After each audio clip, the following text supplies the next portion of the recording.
My basic stand about Benedict XVI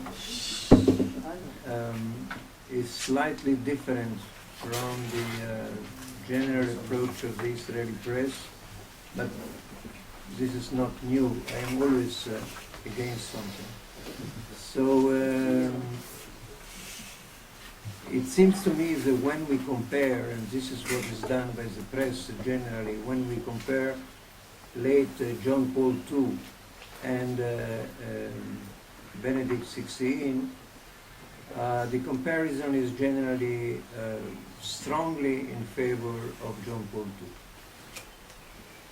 This only proves that TV is a wonderful means of communication, that you don't need to read speeches, notes, homilies.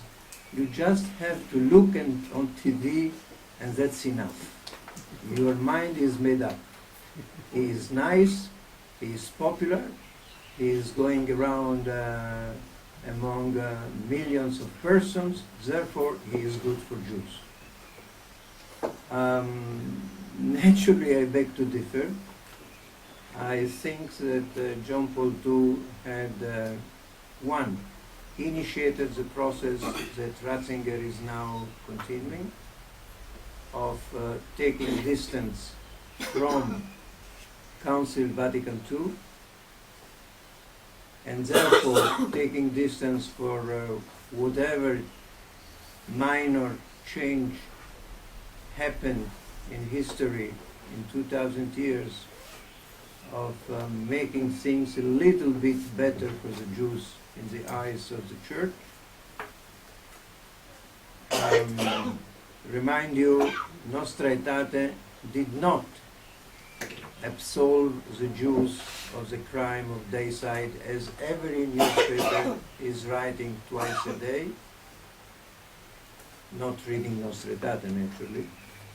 Nostra Aetate has said that true authorities of the Jews and those who follow their lead pressed for the death of Christ. Still, what happened in his passion cannot be blamed upon all the Jews then living, without distinction, nor upon the Jews of today. So it's an important declaration. It's the only theological change in 2000 years, but it's far from being enough, because the Jews, part of the Jews then living, and some of those people were definitely guilty of deicide. The collective guilt is now in a better shape, but the fact that some Jews of that time did kill Jesus is not to be discussed at all. So whoever tells you that Nostra Aetate absolved the Jews from the crime of deicide, you immediately should say this is not true. As most of the things that we think about the Church. So now if I compare the two, naturally it's difficult to compare someone who has been more than 25 years Pope with someone who has just arrived a couple of years ago. But first of all, the theological advisor of John Paul II was Mr. Ratzinger, Cardinal Ratzinger at that moment.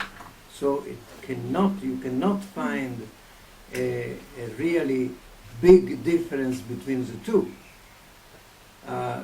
If I may, in parentheses, I think that the major mistake of Ratzinger is that he did not take for himself advisors of such a caliber as Ratzinger was for John Paul II. But I saw this already in the Misrada Quds, in the Ministry for Foreign Affairs. Many clever people did not want to have clever assistants. So probably Ratzinger had a similar approach. Anyway, on specific points, Wojtyła was in Auschwitz, if I'm not wrong, on the 7th of June 79. And he said, this is the Golgotha of the modern world. Which means that if on this small hill in Jerusalem a Jew was crucified in order to give birth to Christianity, in Auschwitz 6 million died for the same purpose. Sorry, but this is the only meaning possible. Moreover, just in order to be sure, he said, here 6 million Poles were killed, a fifth of the Polish nation. There are no doubt that for him, he did not pronounce the word Jew in Auschwitz. You will find his speech in the homily of Brzezinska. I must confess I did not know what is Brzezinska, except for the advisor of the President in the United States. But I then discovered that this is the Polish name of Birkenau. And he never spoke about Auschwitz, he spoke only about Oswięcim. Not by chance, with a very clear purpose to Christianize the Shoah and to make it a Polish Catholic event. And there is a long series of deeds in this direction, not one. Ratzinger, when he went to Auschwitz, he first repeated what Wojtyła had said already about the 6 million. He then went back home to the Vatican. 3 days later, in a move which then was unheard of, a pope who should correct himself does not exist. But Ratzinger did it. And he said, during the Second World War, Hitler killed 6 million Jews. This is for me of paramount importance, because at least on this point, I can say that I don't see now the pressure to Christianize the Shoah in the same way as it was strongly pursued by his predecessor. Just to tell you very briefly, because I have written about it before, but anyway,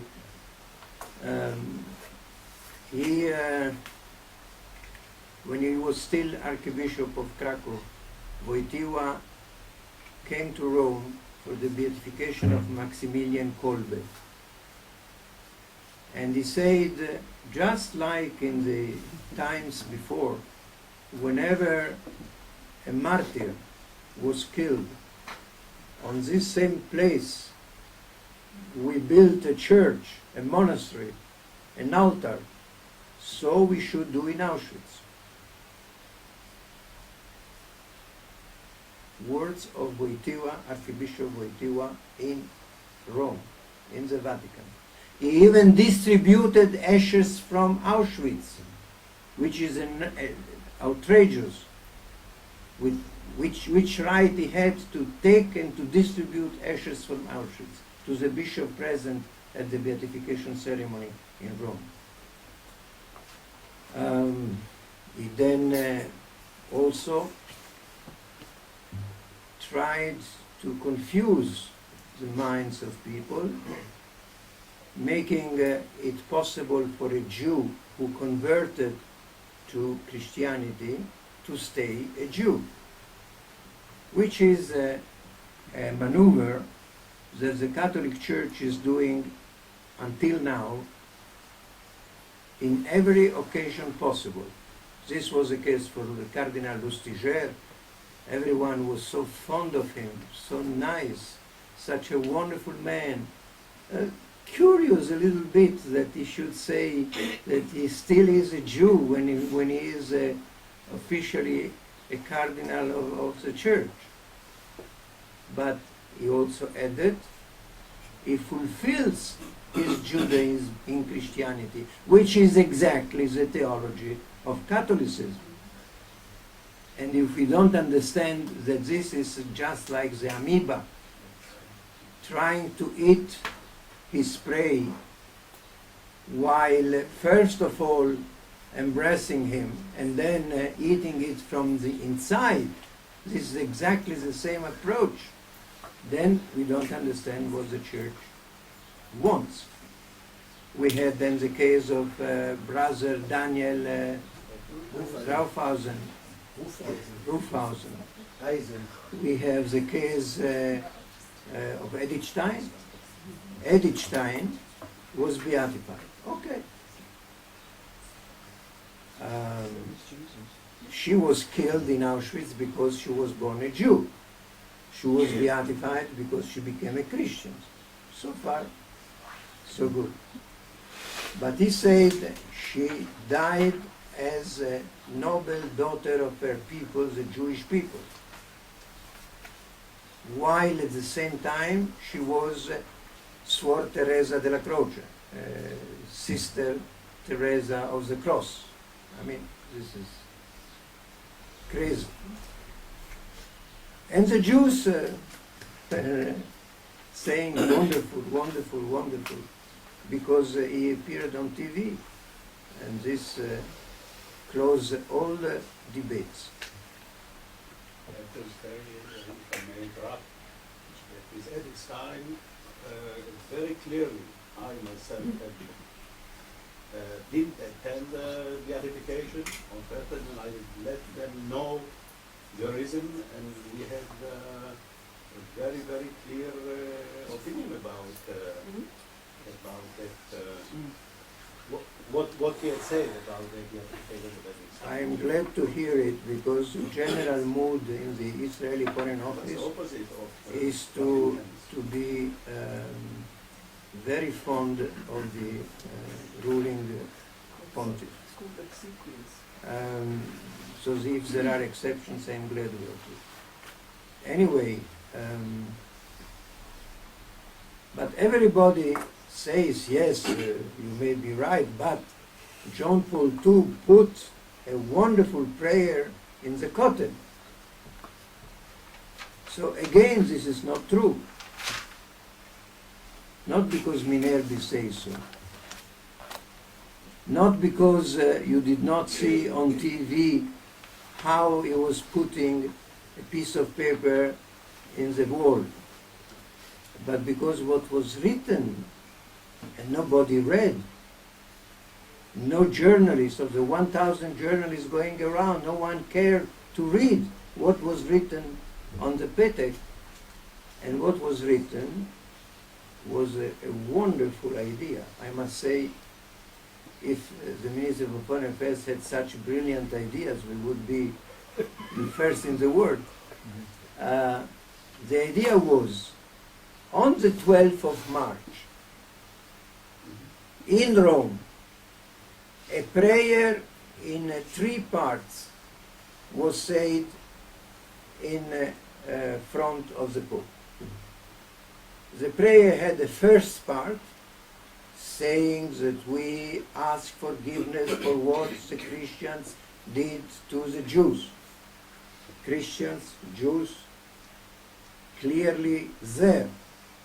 In the second part, the appeal was to the for the sons of Abraham, who may be Jews, Christians, or Muslims, and the word forgiveness was changed. The Almighty should forgive. The word Jewish was non-existing. The word Christian was non-existent. So everybody will tell you that he asked forgiveness for what the Christians did to the Jews, while his letter, his note, contains not once the word Jewish or the word Christian. So, I mean, and I asked somebody of the Catholic Latin Patriarchate, did you do this in order to please the Muslims? He said, yes, definitely. If we didn't do so, the Muslim would not accept that he should go to the wall.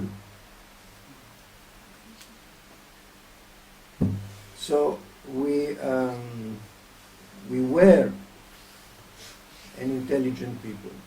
By the way, it was the same text of the 12th of March, and the note in the Kotel was the same text, except for the omission, the very last sentence, No. mentioning of Christ. Sorry, no, you are right. You are wrong.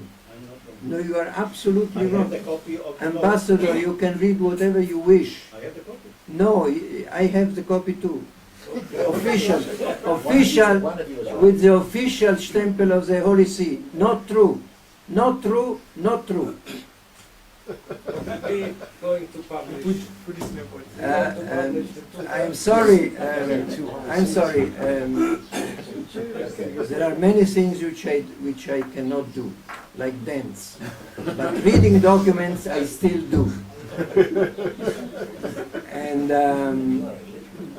the first part of the prayer of the 12th March was not repeated in the letter put in the wall. No, absolutely not.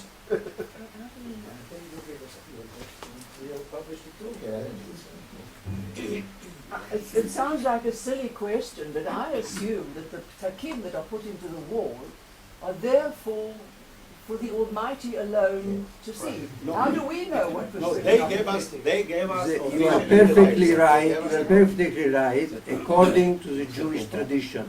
Now they are not linked by the Jewish tradition, and on the same very moment that the Pope put the letter, the note in the wall, at the same moment the Salle de Presse du Vatican distributed an official text which I beg you to read. But we actually don't know what went into the kotel. We don't know what went into But the if the man who put it distribute the text, then you read it. I would not. The very well-known three monks were closing eyes and ears and mouth. I'm not trying to do the same. Now, for all those reasons, the one who are so fond of John Paul II and so critical of Benedict, I would moderate both ways. Both ways. Now, naturally, I cannot stand in front of a pope and not criticizing him. This is built in, is a part of my DNA. By the way, you know why I am so fond. It is because of 7 months in a Catholic college, in which every Wednesday afternoon from 3 o'clock till 4 o'clock, Fratello Leone desperately tried to let me see the light. And I did not see the light. Now, You mean you did see that? yeah, I did, but another light, electric one.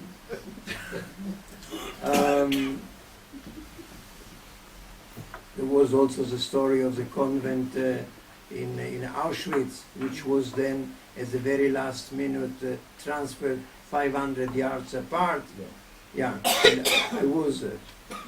Anyway, this is, let's bygone be bygone. Benedict XVI had some almost good deeds and some less. Among the good ones, I would put the fact that in September last, when they discussed in Rome the issue of beatification of Pius XII, he said that he is taking a pause for reflection. It's always good to take a pause of reflection, especially when such an issue is at stake.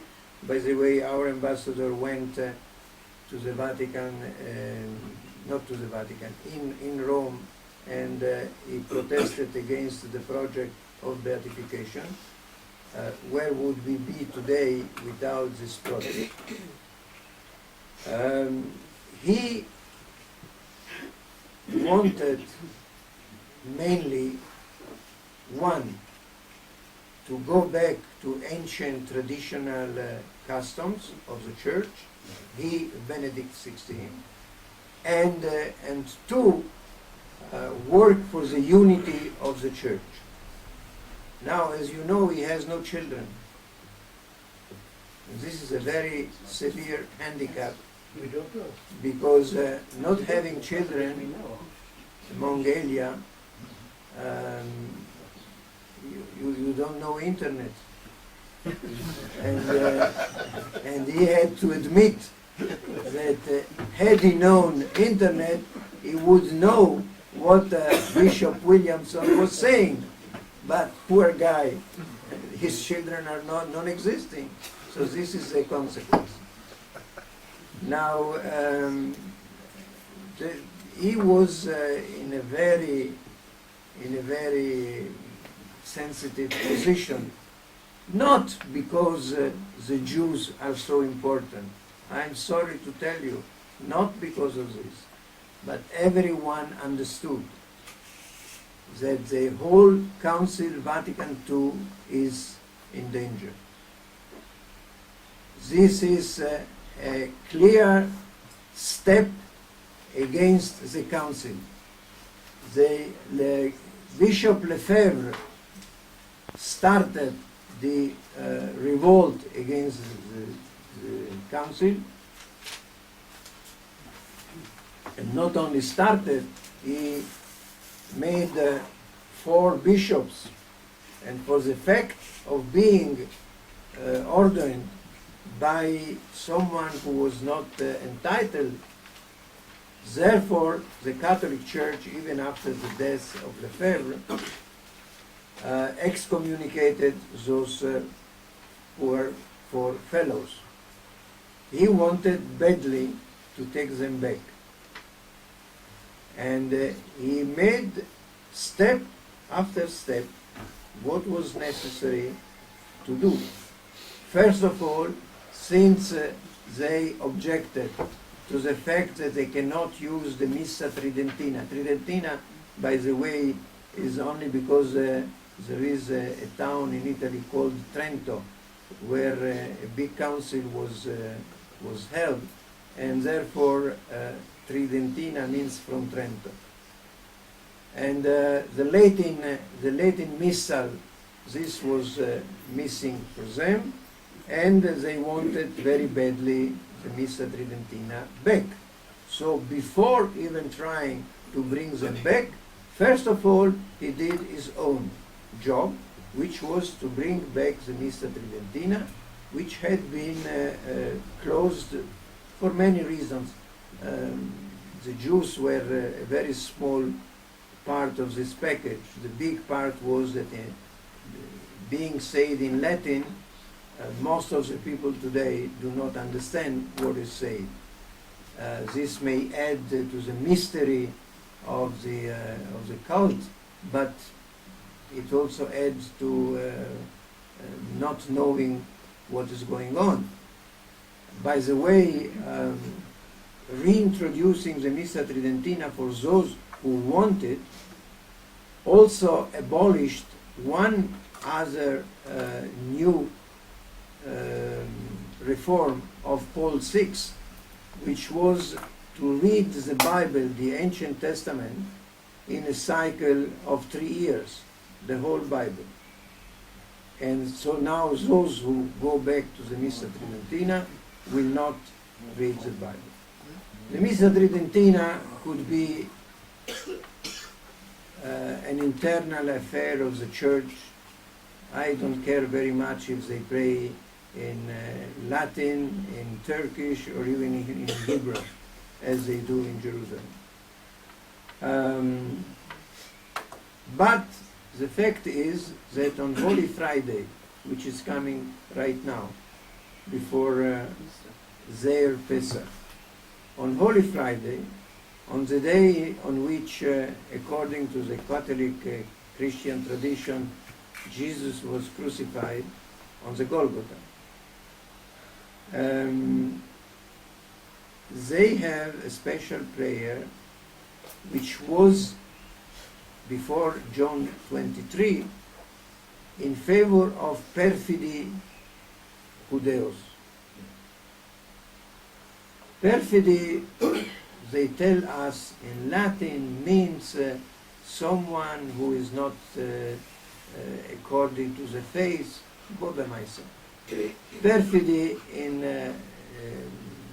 Italian today is a very clear, simple word, is someone who is more than not good, is really not good at all. Morally generous. And this was abolished, the words were, 2 words were abolished by John 23. Paul VI went on, he abolished the whole Missa Tridentina. Now they took it back. They took it back with a prayer of which I have brought the text, and the text in perhaps it says, "Let us pray for the Jews, so that God and our Master enlighten their hearts, or illuminate their hearts, in order that they recognize Jesus Christ, the Savior of all men, Almighty Eternal God. You want all the men to be saved and arrive to recognize the truth. Grant favorably that with the incoming of the people in your church, all Israel will be saved." So they do it for us. How nice. Moichel Toivus, we can do without. מהיום.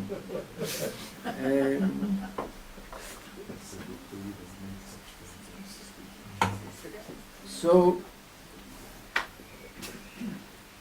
now on this text a lot of discussions are going on, but for Rabbi Riccardo Di Segni, the chief rabbi of Rome, since he understands Italian and he understands Latin, which most of the rabbis in the United States do not.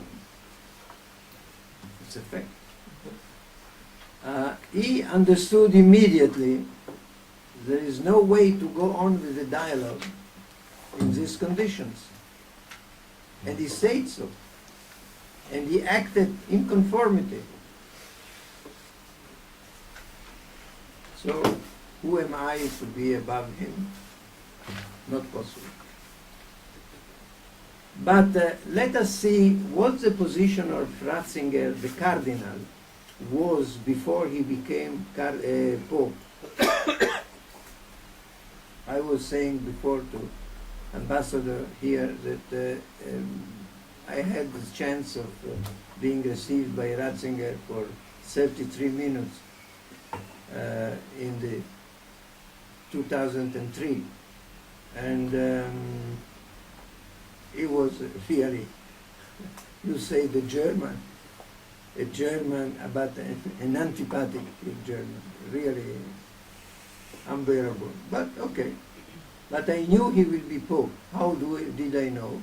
Because entering a big hall, bigger than this, waiting room, I saw in front of me a portrait of John Paul II. Well, this is natural. Pope. But then I looked back to the door from which I came in. And there was another big picture, oil painting, and it was Ratzinger. So I said, this one wants to be Pope. And You were right. by chance, so it happened. Cardinal Ratzinger, in the year 2000, this was one of the reasons, by the way, why I went to him. In the year 2000, he published a 26 pages document, which I read, very, very tiring, called Dominus Jesus. In this document, among elia, was written that there is no salvation outside the Catholic Church. This is no novelty. We didn't have to wait for Ratzinger to tell us so. You can, for $1, you can buy the catechism, and in the catechism today, you find immediately no salvation outside the church. No novelty. Okay, but he also explained what should an interreligious dialogue be about. And he writes, such dialogue certainly does not replace, but rather accompanies the missio ad gentes, the mission to the people. Interreligious dialogue, which is part of the church evangelizing mission, requires an attitude of understanding and a relationship of mutual knowledge, how nice, and reciprocal enrichment. But the purpose is one: to make the participants of the dialogue Christians. No doubt about that. Why don't you call your friend? This could be for him too. At some stage I would like to quote what I told you about Sister Marina, but I think I'll let you finish.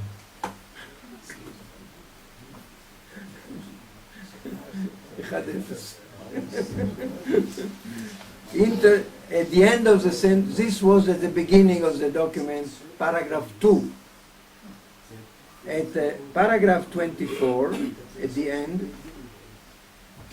paragraph 22, sorry, it's written, interreligious dialogues, therefore, as part of her evangelizing mission to make you Christians, is just one of the actions of the Church in her mission ad gentes, for the people.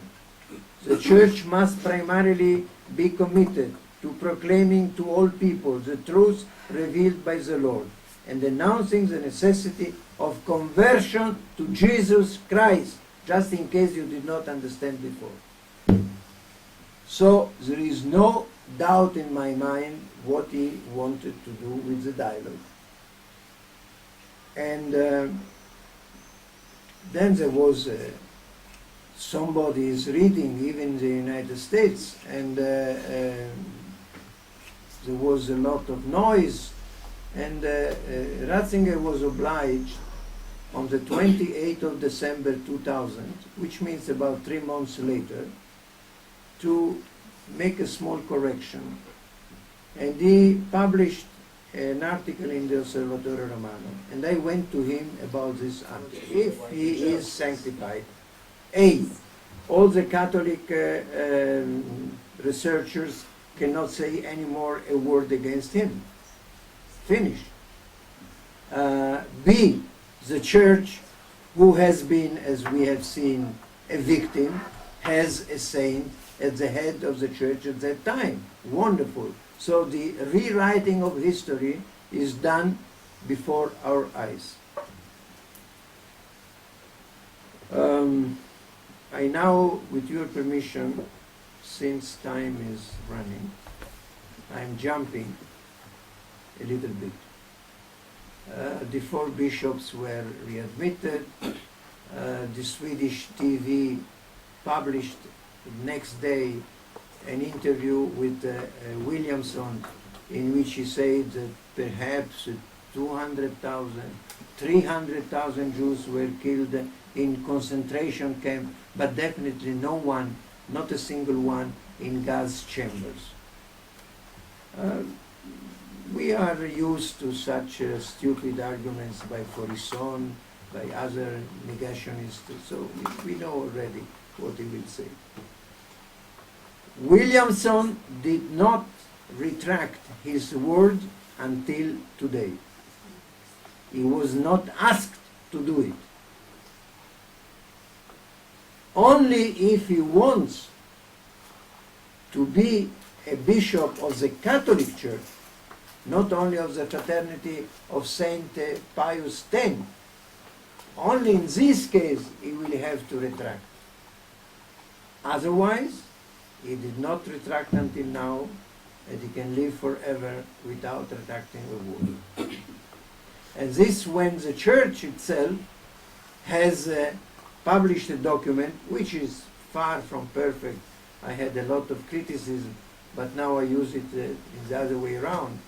It is, we remember, a document in which, about the Shoah, in which the previous Pope says this was a stain for the whole humanity, a reflection on the Shoah, 1998, which the whole document has no sense if the Shoah did not exist. Now, I'm not hinting that the Shoah existed because we have a document of the Pope. But I mean, I don't see the logic, the inner logic of the papacy. And the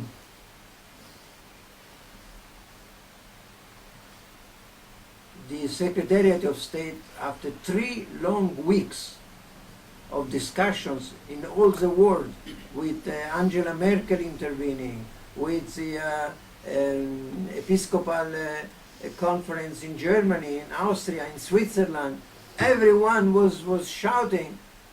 After 3 weeks, the Secretariat of State, with this genius who is very good at football, Tarcisio Bertone, wonderful, he is really, he knows what the game is.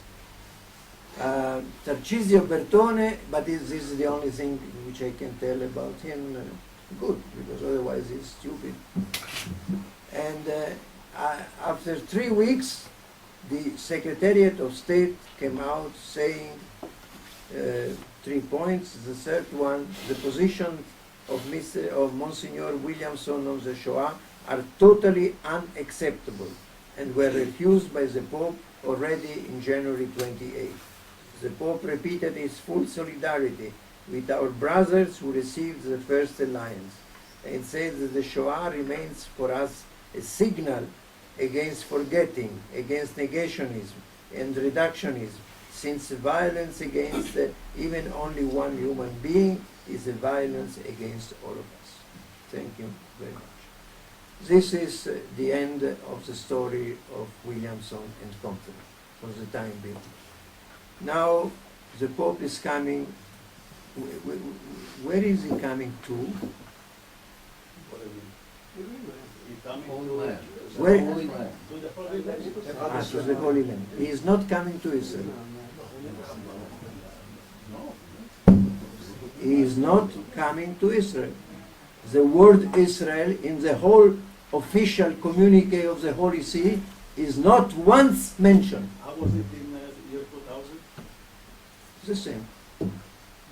But as we are, I am used that we are never protesting against the Pope. So No, it comes to the Holy Land because he goes to the no, Palestinian. sorry, authority. sorry. He Yeah, goes to comes- Jordan. He goes to Jordan. He speaks in Jordan about the Jordan people and the Jordan contribution to peace. And when he has to deal with Israel, he comes to the Terra Santa. It's not the same. Jordan is not included in the Terra Santa. Jordan is Jordan. Terra Santa is not exactly Jordan.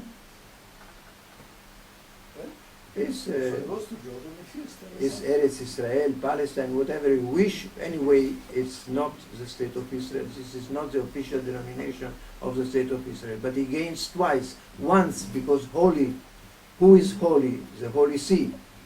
So the Holy Land in the mind of the people belongs to the Holy See.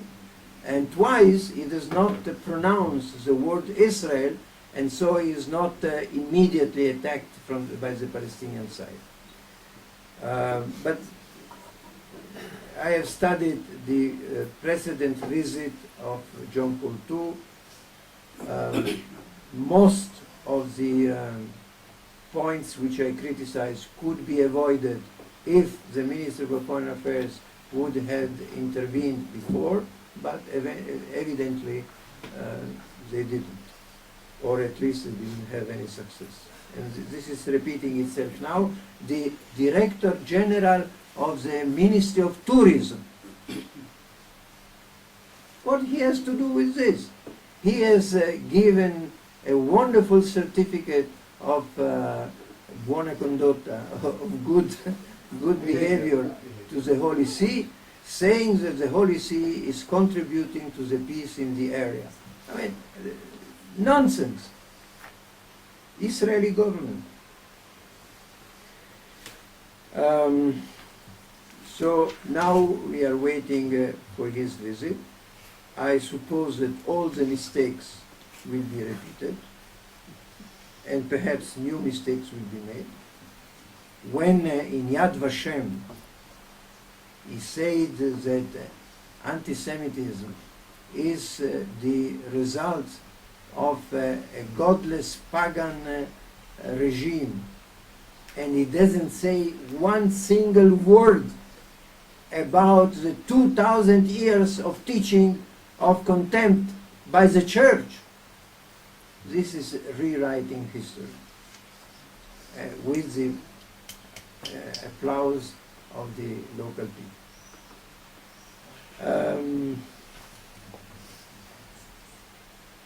The attitude of the Holy See to Israel is as bad as it can be. How do I know? Oh, the ambassador says that they were treated wonderfully. So why do I say the contrary? Simply I'm reading again. This is a big mistake. I read the, and with this I am ending. I read the speech of Benedict XVI to the new ambassador of Israel to the Holy See, Mr. Levy. Now, Mr. Levy, with all due respect, heard the first sentence, which was, I thank God that he permitted the re-establishment of the State of Israel. Benedict XVI. Wonderful. And he immediately called the man from Kol Israel. He told to Kol Israel, this is what the Pope has said. They called me at 6:30 in the morning, asking, this is what the Pope said. Give me 10 minutes. I will tell you. Now, I have children, so I know internet. And I think this is the main problem. And I went to see the official text, which, by the way, was available on the Osservatore Romano the evening before. So everyone could read it. Even the correspondent of Kol Israel in Rome, with €1, he could buy the Osservatore Romano. He didn't. Benedict XVI made a speech of 3.5 pages. Not one sentence. In 3.5 pages he said, 1, we are sorry that the Christians leave the Middle East. And this he is saying to the ambassador of Israel, which means this is your fault. And nobody reacts. Nobody tells him you are saying things in a way which is distorted. Nothing. He said, we are sorry. What did you say? To the Christians? He said that we are very sorry that the Christians leave the Middle East. Leave. Leave. Leaving. Okay. They are leaving the Middle East.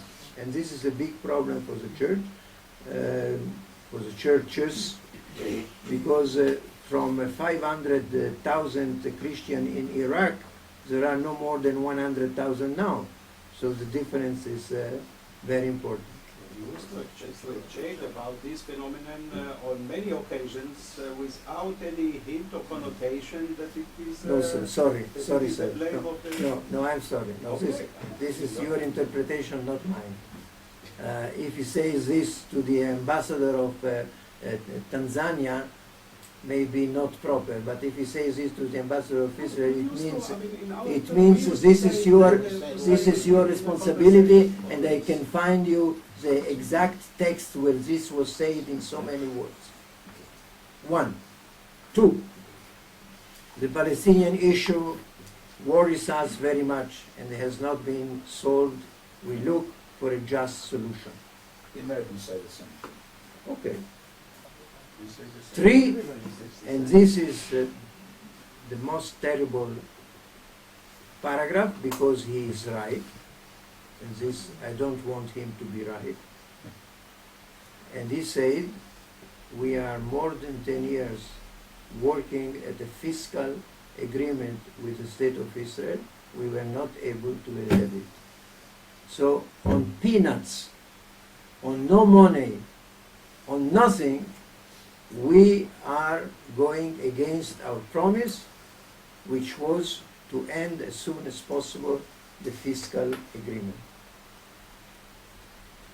Thank you very much. Ambassador? Yes, I have a few points which I wanted to refer to. First of all, I mean, the reference to the children of Abraham, etc., I think that things should be understood in the context where they are said. Now, when we talk about, for instance, the note in the Kotel, so even if the phrase there is children of Abraham, etc., for God's sake, if he puts that note in the Kotel, so the context is a reference to Jews and not to Muslims and neither to Christians or whoever. Now, sometimes the context makes the whole difference. The same text, and I insist that it was the same text. It is not. Why are you insisting? No, let me continue. I mean, I just the same text that was placed in between the stones in the Kotel on the 12th of March had been mentioned by or read by Cardinal Cassidy in San Pietro church. It was in a framework of asking forgiveness, culpa from various, and among others were from the Jews. Now, the next day after the 12th of March ceremony or the Via Culpa, there was a headline in a Haaretz paper. I think it was Yair Shelev, saying that there is a dismay among the Jews reading about, the text there, because it was not enough, because it was talking about deeds or wrong deeds that have been done by some of us. Some individual, not by the church, etc. After the note had been placed in the Kotel, the same Yair Shelev the next day was talking about a huge satisfaction, a big satisfaction among Jews reading the text of the note, of which the Pope had placed among the stones. Despite the fact that it was the same text, there were two different headlines because the context was different. Because the context was, the second context was the ceremony in the Kotel and the whole Now, I'm not talking about some theological aspects, and of course, if you look through, you can find wherever you read any text that you read, you can find things that, of course, we don't agree with, we don't accept, etc. But nobody can deny the fact that Pope John Paul II, during the 20, was it 26 or 25 years of this, anyhow, have said about the Shoah, have said about the right of the Jewish people to return to its homeland, to renew its independence in words, in inverted commas, not just these cannot be denied. Let us not belittle also TV. I mean, the image and whatever, the image of all what he was doing, what was saying about Jews, about Israel, etc. These we cannot belittle the impact, even if it is just partially correct. I may even help you by giving you another example of things that we won't accept, and I went especially to talk to Cardinal Cassidy, who was then in charge of relations with the Jews, because on the during the mass on the occasion of the 20th anniversary of the pontification of John Paul II, you know, usually they start the mass by reading from the Old Testament and then the New Testament, etc. And I was sitting there with all the diplomats and other people, and the reading was the war with Amalek, that portion. And afterwards, in his sermon, Pope John Paul II was saying, we have read, about the fight against the Amalekites. And who is more appropriate to fight the Amalekites rather than the Vero Israel, the true Israel, which means the church. And I went, Cassidy was not in town, he did that, and I went to him, I told him, oh, what is it? I mean, I thought that this, these phrases, this probably is a matter of the past. And he agreed. He said, if I would have seen the text before, I would have made, etc. But it takes time. It takes time to change mentality, and even if you talk about even the Passion in Sicily, every Good Friday is still going on, and I went on several occasions. I told them, what is it? How is it? Also the Omegang. And now about the fiscal agreement, I have to tell. I don't think that this is peanut, because we have misled. We were not honest in our negotiation with the Vatican.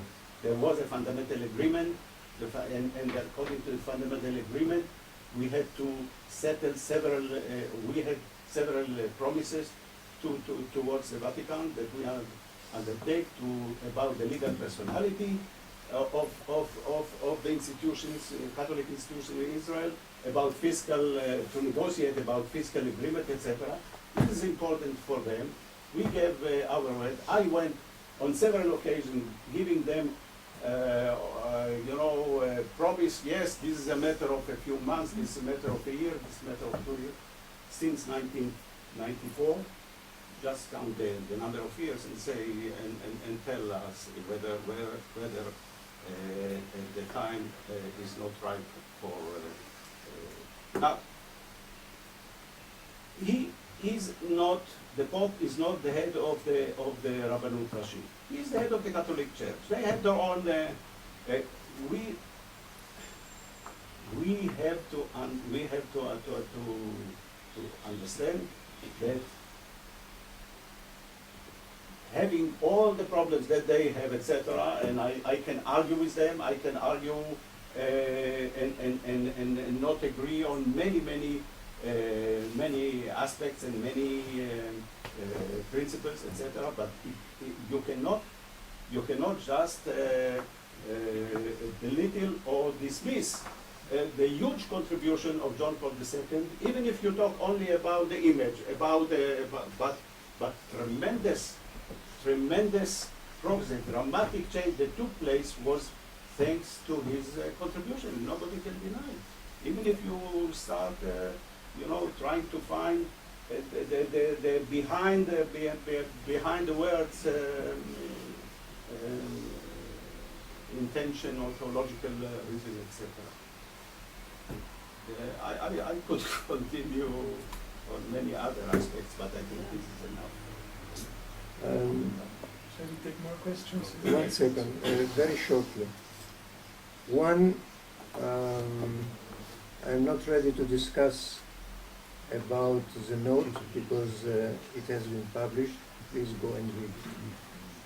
B, the context is not exactly as you think, because the wall is contested by the Muslims. And when the Pope, John Paul II, wanted to meet the chief rabbis at the Kotel, which would have been a major step forward to the affirmation that this is Jewish, the chief rabbis wanted to receive him only at the rabbinate, where it is impossible to enter through the door. So this is the context is very important, but it's not as you think. TV, it's I don't belittle the impact on the population, but we are not here to discuss the public attitude. We are here to try to understand what they say to us that we strongly don't understand. And for the fiscal problems, I want to tell you one very short story. In '78, I don't know why there was somebody was absent in the ministries. They told me tomorrow morning the Consul General of France is sending somebody. He is not coming to the ministry, but he is sending somebody, an Inspecteur General du Ministère des Finances, Ministère des Affaires étrangères. He arrives and he says, we have a very complex problem of the French Catholic institutions in Jerusalem, and we want to solve it. And they said, I have a very short proposal. One, all the institutions which are contributing to the society will be exempted from taxes and will receive subventions. The ones who are dedicating themselves only to prayer will be exempted. The ones who are doing business will pay full tax. It took 4 minutes. He said yes, bye-bye. The negotiations was finished. So it is not impossible if you want. But a pope speaking about fiscal matters, it does not exist. Tell me when and how and where a pope spoke about fiscal matters. It does not exist. Only in the Jewish problem. And I think this is simply stupidity, because whatever can be bought with kesef should be bought. Thank you. Okay, we have 3 more persons, and then we are closing the list. First is a leader, and then Edward Cohen, and then Ambassador David Afrati. Sorry, just the order. We have Isaliber, and then Edward, and then... I'd like to say, I think like everyone here, really fascinated by your analysis. But I would like to put to you an alternative viewpoint and ask you to comment. I speak about this with what I would describe as a cultural background, was certainly not particularly affectionate towards the Catholic Church. I've been brought up in a society where I've seen the anti-Semitism, the background, and they're very sensitive to it. So I'm not what I would call a soft touch in this. Secondly, I think that the dialogue movement on all levels in the Jewish world is pathetic. particularly so with Islamic movement. Also with the Catholics, because there's a problem with some of the Americans there, that they are more concerned about being able to be seen in photographic exhibitions with the Pope than putting forward a viewpoint. Now, having said all of that, I still say to you that I feel that if we are looking at a relationship with the Catholic Church, one has to take it into a particular context. That whether it's dialogue or changes of attitude, one has to be extraordinarily realistic and understand that there are certain basic features of religion that in any circumstance are not going to change. And once you accept that, you work within a framework. If you look at Judaism, and I speak as an Orthodox Jew, if you look at Islam, or if you look at Christianity, and if you look at their texts, the interpretations of those texts are ultimately what counts. And those texts can be turned upside down to be brutal and primitive and to be humane and positive. What I would like to say is that within the framework of the Catholic Church, what has taken place in the last half century has been a dramatic change towards a more humanitarian attitude towards the Jews. Deicide and all of these things are fundamental aspects of their attitudes that are not going to change and can't change. But the interpretation of it and an attitude of a Pope that gets up and condemns again and again and again anti-Semitism, having all the problems he has with Israel, because Israel, our existence, is a nightmare to them. It took them a long time till they were able to even accept the fact that we exist, because everything that was the basis of their religious attitude was that the Jews are being punished with exile because they didn't accept Christ. And in this particular context, it has to be accepted. And I feel that within the framework of what is possible, we should say that we have moved space ages forward with the Church. We should be under no illusions that they love us or they're doing that because of chesed. They're doing that because they have their own interests. And we can respect those interests, and where they parallel with ours, we have to work side by side. And that's where I feel that you have kind of leapt on issues which are totally correct, but their interpretation is irrelevant, because we have to look forward in a time where anti-Semitic tsunami is all over the world. The Catholic Church is particularly critical in this, because that's where the sources of the worst anti-Semitism come from. And if we have popes getting up and saying what they're saying, this is of critical value to us. And as long as we don't get carried away that we're in love with one another, they want to convert us. That's their ultimate objective. We know that. We can live with that. We can't change their prayers.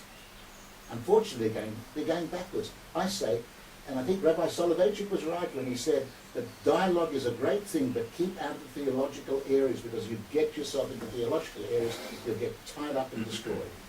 I think we have to move forward where we can positively, and moving forward positively means the art of the possible, and the art of the possible means don't push it too far. I must also say that with respect to what happened now with Holocaust denial, I think it was one of the greatest achievements for the Jewish world to get a Pope to get up and say what this Pope said about Holocaust denial. It was a marvelous thing that the whole thing happened, because you've never had a Pope getting up and having been forced by circumstance or whatever, never mind the motivations. He was forced to get up and say, this is not on. And it was clear-cut and unequivocal. Now, this is a different approach from you, and I'd like to hear your comment on where I'm erring. No, I'm sorry we don't have much to discuss about, because I can agree almost to what everything you say. The only point is, when this wonderful approach to the Shoah by this Pope is discussed, should I accept it at face value, or should I have the perspective that maybe he wants to keep the Shoah living in order to transform it into a Catholic event? Let's assume that you're right. All we have to do is to get up and speak with dignity and put our viewpoint. Yes, but you're right. But I'm sure that's what he did. the only point, I only humbly suggest that I am vox clamans in deserto. I know that I am a voice in the desert, because the Ministry for Foreign Affairs in Israel is fascinated by the Pope. The press is fascinated by the Pope. Some people, not mentioning names, are professional of the dialogue. And therefore, we are not reacting as we should. I don't say stop the dialogue. We're on the same page. Yes, I fully agree.